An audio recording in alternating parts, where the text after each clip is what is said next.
What's up, guys? It's Emily. So today I'm going to be doing a Q&A, an updated one. I have a lot of new subscribers, so I wanted to make an updated Q&A. I asked you guys on my Instagram for questions that I can answer in this video. So I actually got a couple good questions and things like that. So obviously a lot of my new subscribers want to get to know me, see who they're watching, things like that, which I love doing Q&As. Personally, I like watching Q&As, so I don't mind doing an updated one for you guys. So without further ado, leave a like, a comment, and let me know down below what you guys think of this Q&A. And let me know if you guys want me to go back to doing sit down talking videos.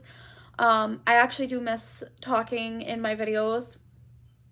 I haven't done a lot of the things like the videos that I actually enjoyed doing. So let me know if you guys want me to go back to doing sit down videos. So let's get started. So I have the questions here on my story. So I'm just gonna go through them and see what the questions are. Okay, there's a couple. So the first one I got was, what do you want to do as a long-term career? Okay. So this is actually a really good question because a lot of people always ask me, like, do you consider doing YouTube as a long-term career? I consider YouTube as something I enjoy doing as a hobby. Would I love to do it as a career? Absolutely. This is something I would love to do like as an at-home job. But as a long-term career, I was really contemplating between cosmetology school, just because I do a lot of makeup and I love doing SFX, and I saw it more as enjoying it as a hobby more than a lifelong career.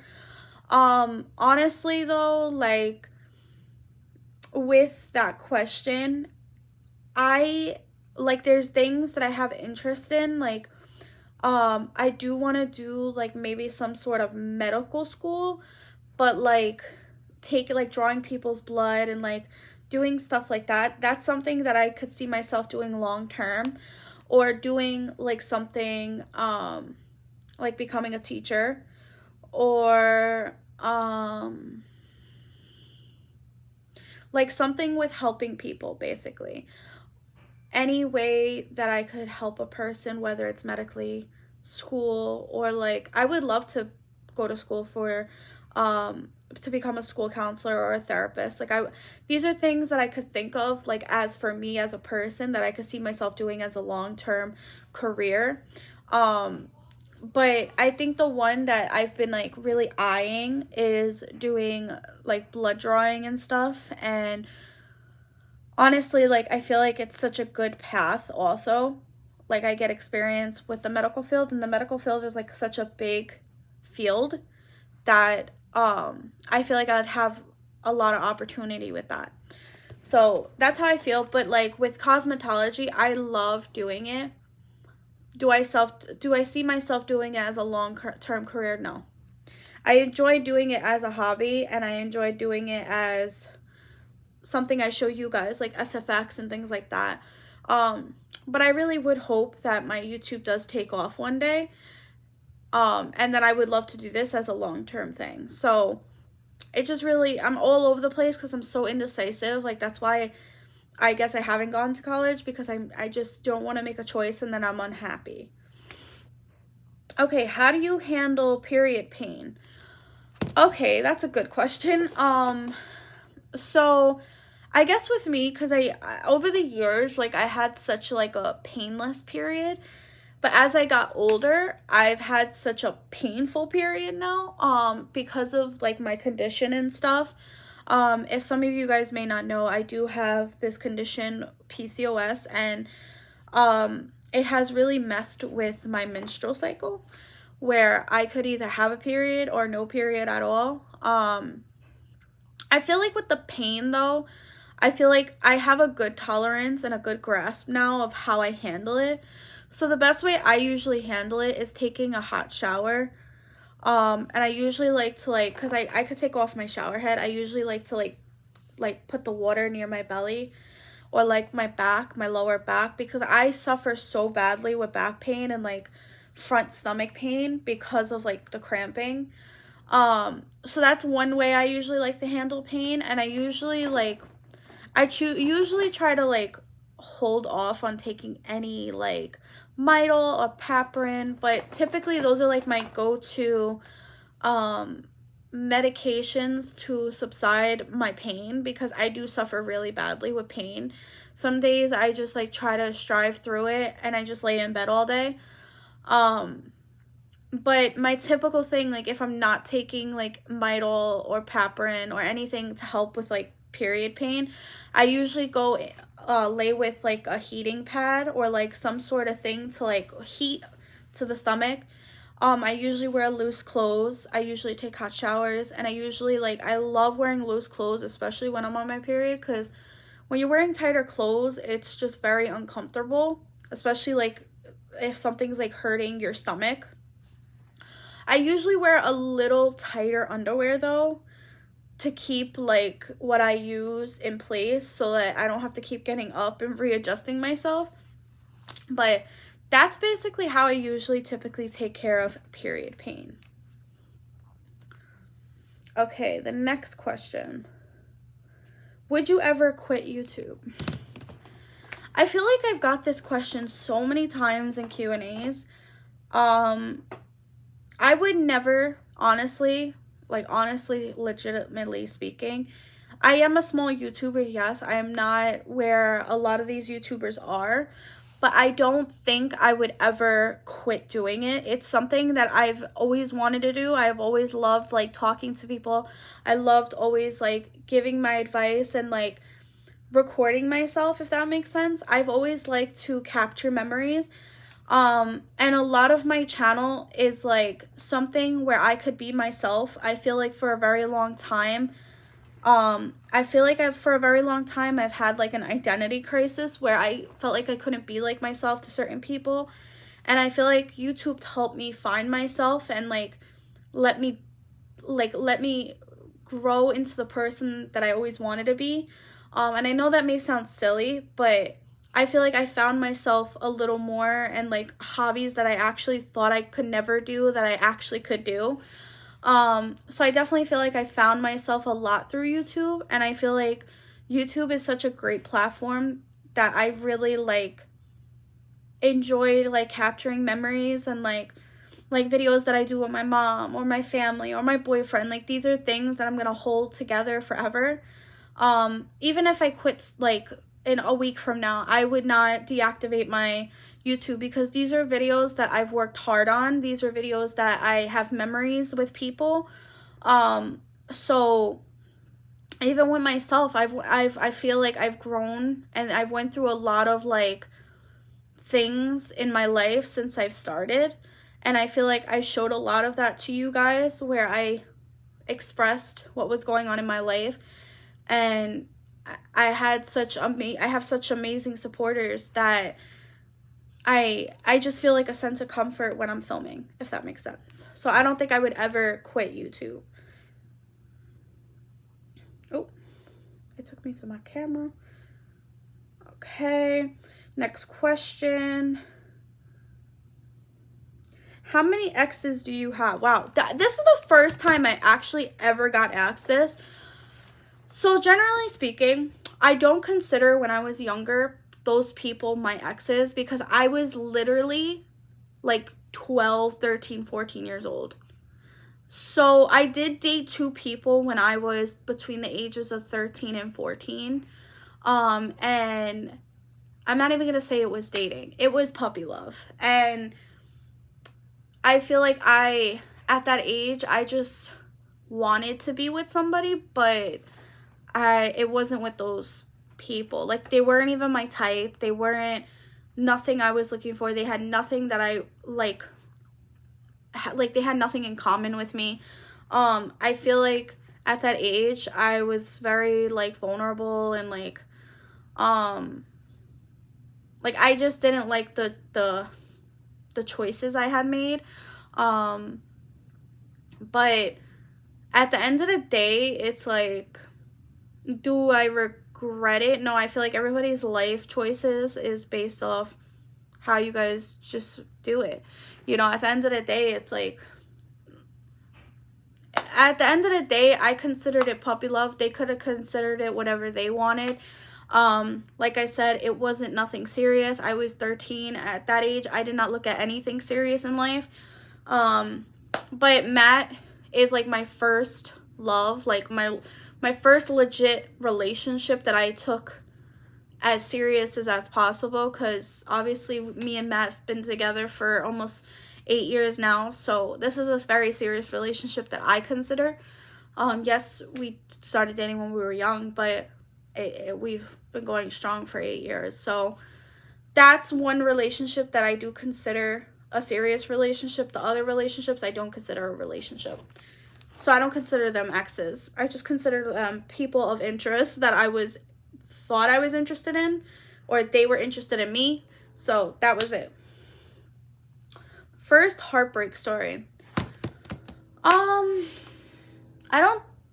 I never really got my heart broken, honestly. Like, if anything, I was breaking people's hearts. I may sound like silly when I say that, or like self-centered, or whatever you guys want to consider it, but I feel like there were people that were interested in me, and I was just like, all right. I did not, like, I kind of liked messing with people's head when I was younger. Like, I just didn't want a relationship. Like, I didn't want a status or anything.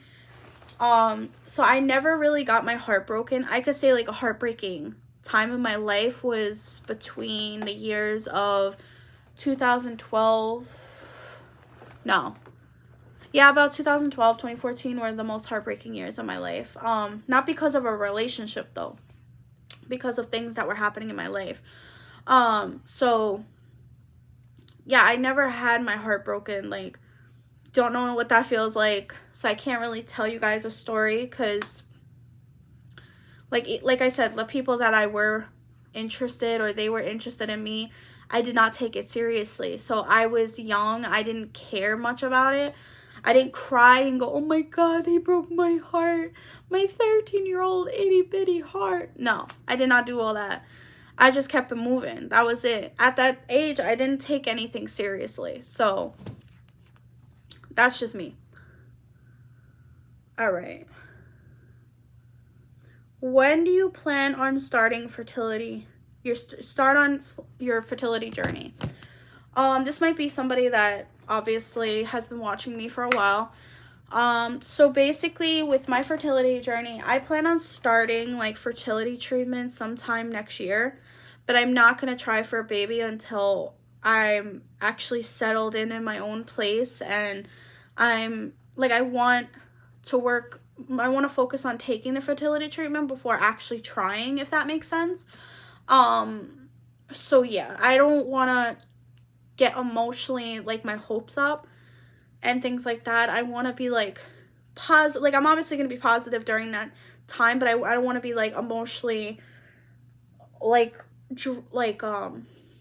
drained by taking like test after test after test. I just want to trust in the universe of whatever is in store for me. That's it. So yes, sometime maybe next year. Sometime maybe like around, not like maybe, sometime around like 2023, the beginning of the new year. How do you think you're gonna handle your fertility journey? Okay, this must have been the same person, or it could have been two different people. How do I think I'm gonna handle my fertility journey? Honestly, I'm just gonna have I really want to have like a support system, obviously, and I have my family, and they're already super supportive. So I'm not too worried about like a support system. I feel like how I'm gonna handle it is I'm gonna trust in the process, trust in the universe, or whatever is in store for me. I don't want to get my hopes up too much at times, because I know, like, with my condition, there comes a lot of stuff with it.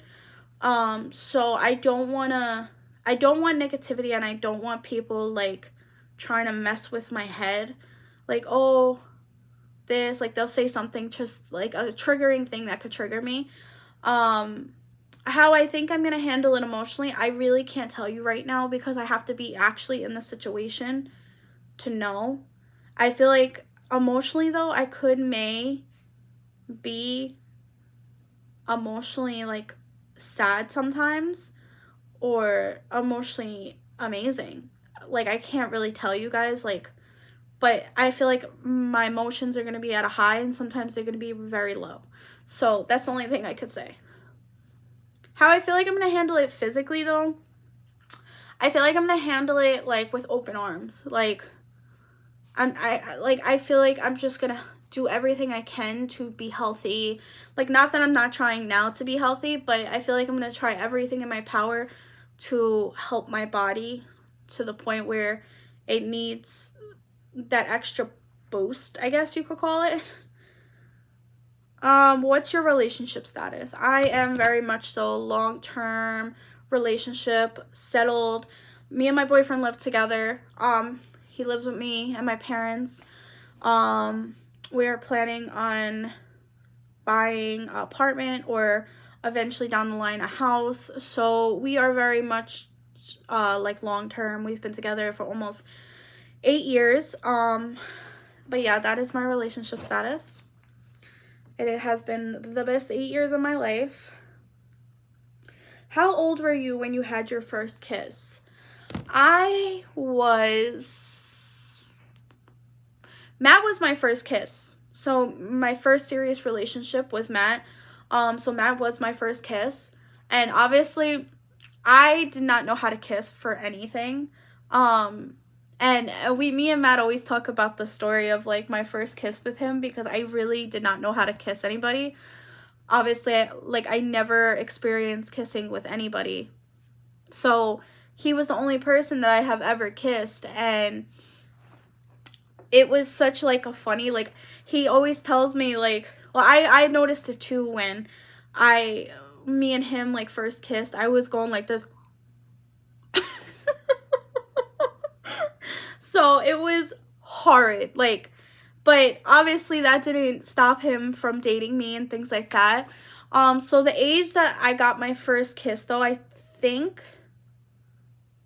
I could have been 16 but going on 17. Between those ages, I know for a fact it was between those ages because me and Matt officially like met each other in person in 2016. So I had to be between 16 going on 17. I think I could have been 17 because my birthday is in the summer and that's when we've seen each other. So I could have been 17. I'm 100% sure it was 17. So that was my first kiss, the age that I had my first kiss.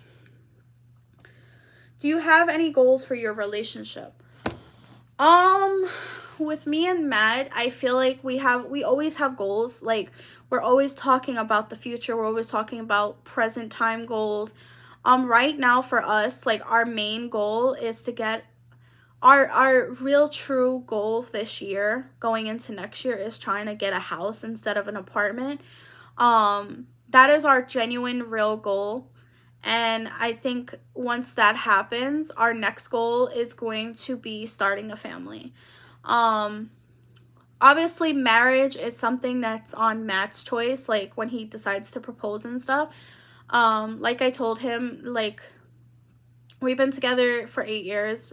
I feel like I'm already married to him, so we live together and everything. So it's just a piece of paper and ring that's just makes it more official, I guess they say. But at the end of the day, Matt obviously does want to marry me. He always tells me all the time. So that is another goal of ours. Obviously we do want to have a wedding, but we're not gonna have like a wedding party until like later on in life. But we do want to get married. But our main goal is to get our first place together. That is our biggest goal this year. And I feel like another goal of ours this year also is like our two main goals is living life to the fullest. I feel like me and Matt definitely want to live life a little more. We've been doing a lot more dates where we do like simple date nights, or we do some extreme date nights, or like we have like a goal where we want to travel to certain countries in the world. Like, we want to go together. So I think traveling is definitely something that we both want to do. So yeah, I feel like getting our first place and traveling are the main ones right now. So we just want to live life and enjoy it with each other. How do you handle insecurities? Okay, so I've always struggled with my insecurities. I've always, since young, have had body image issues because I've always had weight issues, and I've always got bullied and got picked on because of the way I looked. And it really messed with my mental, emotional state, and it made me feel how I felt physically, like how what they were saying to me made me see myself that way, if that makes sense. And it's crazy that how much insecurities could make you mentally forget how you looked years ago, the times that these people were hurting you, and you weren't even what they actually were saying.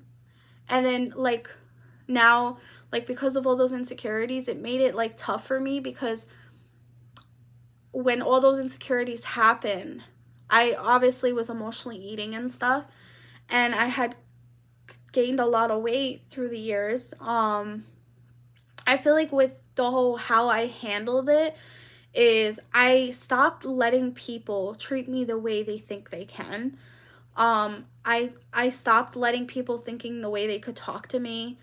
I basically took out every negative thing in my life where they were like saying things that didn't need to be brought up if I wasn't saying anything about them. If it was the roles were reversed, things like that, they wouldn't like it. So I feel like I took out a lot of toxic people. I focused on myself, and at the end of the day, as lonely as it could maybe get, having like the bare minimum of friends, it kind of helped me realize, like, it kind of helped my insecurities in a way, because I don't need nobody else telling me how I should view myself or how people should make me feel, because people could be really cruel. I've seen plenty of people from the moment I entered elementary school to the moment I left high school. I've seen some really cruel people pick on me, pick on others, and how I handled it, I just decided to finally be me. I didn't care what people thought of me. I didn't care what people viewed me as on my social medias. And it's crazy when you look back and you think, like, oh my God, these people said this, that, and a third, and then they're following you on your social media. And it's like, weren't you the one talking bad about me? But now you're hearting all my pictures and commenting. Like, it just blows my mind. So it's really just changing your mindset. That's how I handle my insecurities, is changing my mindset into something better for myself, because it's not worth it. It's not worth trying to change yourself for others. It's not worth trying to hurt yourself or get mentally unstable because of other people. It's not worth it. Just strive whatever you feel that's your insecurity, strive it and express it through pictures, express it how you feel. I feel like that's the best way I handled it. Like, I started wearing bathing suits. I started doing things that I never expected myself to do, and I started doing these things, and it made me love myself more. So I started buying clothes, I started wearing bathing suits, I started doing this and that for myself, and I did not care about a soul that had to say anything. So just do what you want for yourself, not for what others want you to do.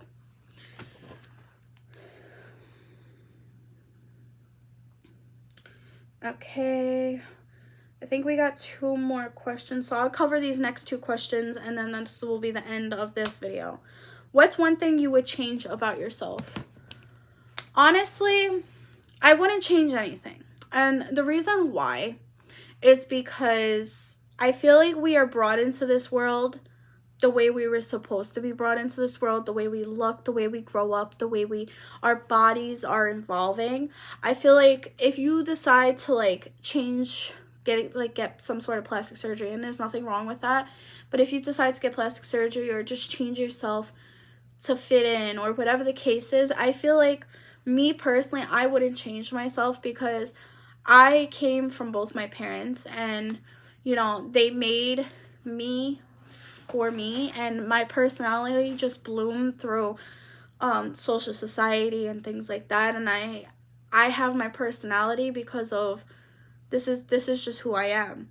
And I feel like changing yourself just kind of, you kind of trying to change your identity in a sense, but not in like a good way, if that makes sense. Like, if you're doing it because you're genuinely like it's taking a toll on you every day, fine. But I feel like, me personally, like, I don't feel like I should have to change anything about myself. I feel like I'm beautiful the way I am. I feel like, I was brought into this world the way I should look, and I'm my parents' creation basically. And and I'm gonna just keep getting older, and I'm gonna keep changing, and my looks are gonna keep changing. I'm gonna look older, or I'm gonna look younger. But I feel like this is what life is about, just being yourself. All right, last question. Do you have any regrets? I don't live life with regrets, guys. I feel like everything happens for a reason. I am a person that believes that really everything should happen for a reason. Whatever decisions you make, the choices you make, anything that is brought into your life, the people that come in your life, the people that go in your life, I feel like everything happens for a reason. So I have no regrets, whether it was toxic relationships, toxic friendships, toxic family members, whatever it was. I don't feel like you should regret anything, because at the end of the day, you did what you could to be the best you can be to other people, and the best you can be to yourself. And also, like, when you're living life and you're traveling and you feel like bad about like doing something good for yourself, don't. Because at the end of the day, it's like, life is short, guys, and there's no reason to be living life in regret. I feel like, just live life to the fullest, be yourself, and don't care what other people say. If they see you happy, they see your relationship striving, they see you doing big things in life, people are so quick to wanna prey on your downfall, basically. And I feel like, when you let people do that, that's when you'll have regrets the most, is when you let people prey on your downfall and you actually, like, bad starts happening, if that makes sense. So I feel like, don't live life with regrets. Plain and simple, period. That's it. So guys, I hope you guys enjoyed this cute, simple Q&A for my new subscribers and my current subscribers. I hope you guys enjoyed this Q&A and got to know me a little more. If you guys do want me to do any more talking videos, I'm so down to do it. But I will see you guys in my next video. Bye, guys.